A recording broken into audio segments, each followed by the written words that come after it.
안녕하세요. 빅데이터 시대의 예술 지원 사업을 주제로 발표를 하게 된 나의 전공과 빅데이터 과목의 예술팀입니다. 저는 팀장과 PPT, 영상 제작을 맡아 발표를 하게 된 박서연이고요. 후반부에 발표를 해주실 음악학부 최정원 님도 함께하고 있습니다. 이 그림이 무엇인지 아시나요? 이 그림은 우리가 이미 알고 있는 디즈니의 구피 이미지를 방고흐의 별이 빛나는 밤의 화풍으로 표현한 작품입니다. 원본 이미지와 화풍의 모티프가 적절히 조화된 이 그림을 누가 그렸을까요? 바로 구글에서 개발한 AI 예술 창작기기 디포저가 그린 그림입니다. 이렇듯 예술과 기술이 만나며 현대사회에는 이전에 없던 창작가들과 예술 장르가 탄생했는데요. 그런 현상을 마주하며 우리는 빅데이터 시대에 새로이 등장한 예술들은 무엇이 있는지, 그리고 빅데이터 시대에서는 어떤 예술 장르가 유망주로 꼽히는지, 그래서 창작을 지원받는지, 또한 지원 사업이 진행되는 과정에서 빅데이터가 쓰인다면 어떻게 쓰이는지 궁금하여 빅데이터 시대의 예술 지원 사업에 대해 탐구하고 발표하게 되었습니다. 목차는 예술 지원 사업이 무엇인지를 알고 어떤 예술이 왜 지원을 받는지, 그리고 지원 사업 중에 빅데이터가 어찌 활용되는지를 알아볼 것이고요. 추가 내용으로 빅데이터 시대에 등장한 예술들이 무엇이 있는지 살핀 후 탐구를 한 소감에 대해 나눠보도록 하겠습니다. 먼저 예술 지원 사업이란 무엇일까요? 정부기관, 기업, 사회적 단체 같은 예술계는 작가, 동아리, 지망생 등의 창작자들에게 자본과 기회를 지원하고 있습니다. 이런 지원을 해주는 이유는 바로 예술이 사회에서 갖는 특징 3가지 때문인데요. 첫째는 예술 자체가 사회에서 압도적으로 수요가 큰 것이 있고, 둘째는 자생력. 예술계는 예술계가 스스로 창작하여 자원을 벌고 그것으로 또 다른 창작을 이어갈 수 있게 하는 자생력이 있기를 기대합니다.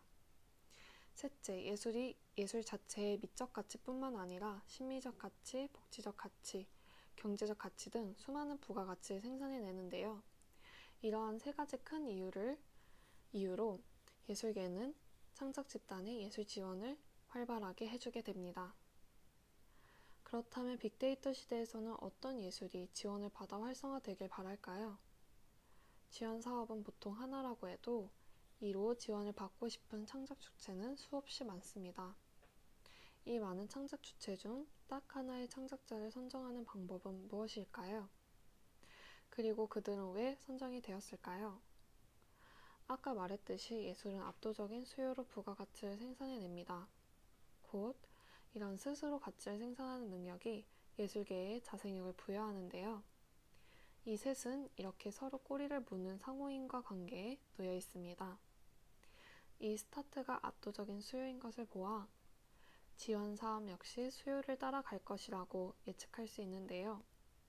실제로 지원 사업은 수요가 있을 것이라고 혹은 이미 소비자들이 원한다는 것이 확정된 수요가 예측되는 상품에 지원을 하려고 합니다. 그들은 선정 분야가 수요가 있을 것이라는 것을 어떻게 알았을까요? 바로 이 수요를 통계로 이해하는 데에 빅데이터가 쓰입니다.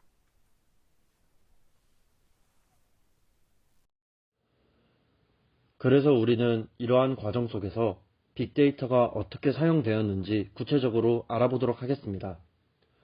먼저 가장 큰 예시로는 코피스, 공연예술전산망이라는 사이트를 예로 들 수 있는데요.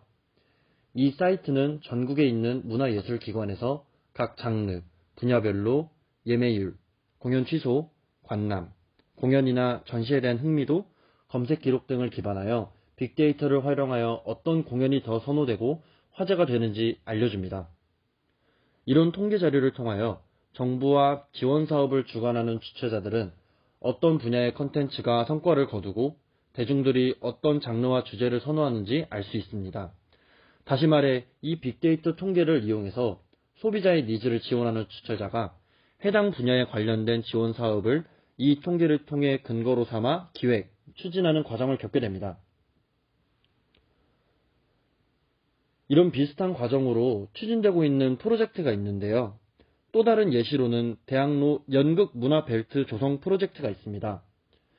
지금 PPT로 보이는 이 건물은 현재 대학로 젠트리피케이션 현상으로 인해 대학로의 연극 환경이 난항을 겪고 있자 이 건물을 지어서 창작 연극을 종합적으로 추진, 지원해주며 연극문화벨트 조성 프로젝트에 초석을 다졌다고 합니다.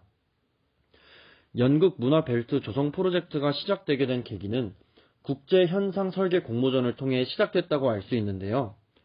정부가 한성대 입구역 인근 지역 주민들의 욕구를 조사하면서 이들의 소비 행태, 설문조사 등을 통해 문화 인프라 확충에 대한 기대감이라는 결론을 얻게 됩니다. 이러한 데이터를 바탕으로 국제현상 설계 공모전을 진행하게 되었고, 이 공모전을 통해 연극문화벨트 조성 프로젝트를 시작하였다고 합니다. 가까운 예시로 저희 예술팀에는 무용과 학생이 있는데요.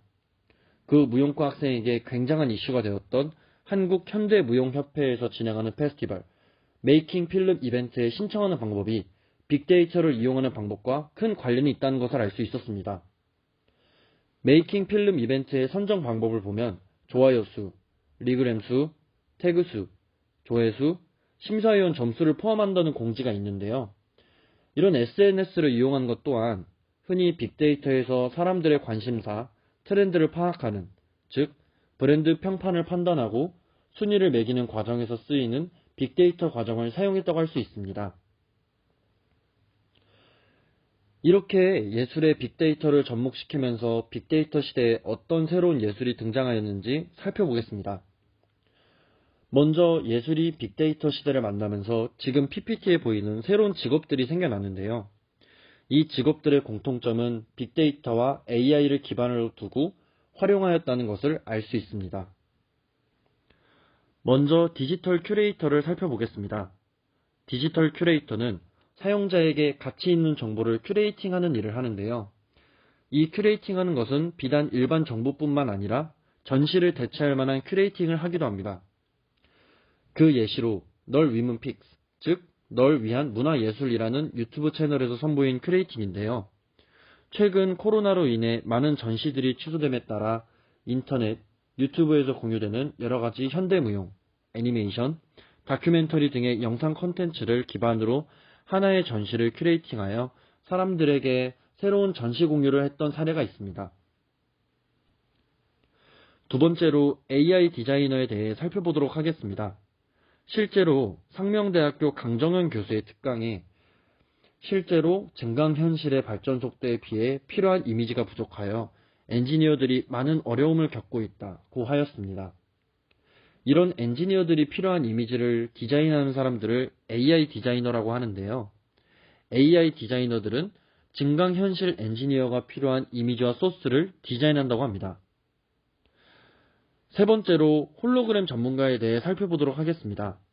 이 홀로그램 전문가는 기술 분야와 서비스 분야가 있는데요. 특히 예술과 관련된 쪽은 서비스 분야의 홀로그램 전문가입니다. 서비스 분야의 전문가는 기술 분야의 전문가가 연구, 개발한 홀로그램 기술을 대중에게 전달하는 전달자 역할을 합니다. 쉽게 설명하면 기술 전문가가 개발한 기술을 바탕으로 문화 콘텐츠를 기획, 제작하는 사람들을 말합니다. 탐구를 마치며 저희 조원들과 함께 나눴던 소감을 말씀드리겠습니다. 저희는 빅데이터를 활용한 예술뿐만 아니라 예술을 위해 빅데이터를 활용하는 지원 사업을 알아보았는데요. 이를 통해 알 수 있었던 점은 대부분의 지원 사업이 수도권을 중심으로 진행되어 지방의 예술단체 및 창작자의 자생력이 현저히 떨어진다는 것이었습니다. 따라서 저희 모두가 한 생각은 각 지방마다 지역별 특색에 맞는 문화벨트가 조성되어 전국적으로 다양한 예술 문화가 개설 및 성장할 수 있었으면 좋겠다는 생각을 하였습니다. 네, 저희는 이렇게 빅데이터 시대의 예술 지원 사업을 중심으로 발표를 준비하였고요. 끝까지 경청해 주셔서 감사합니다.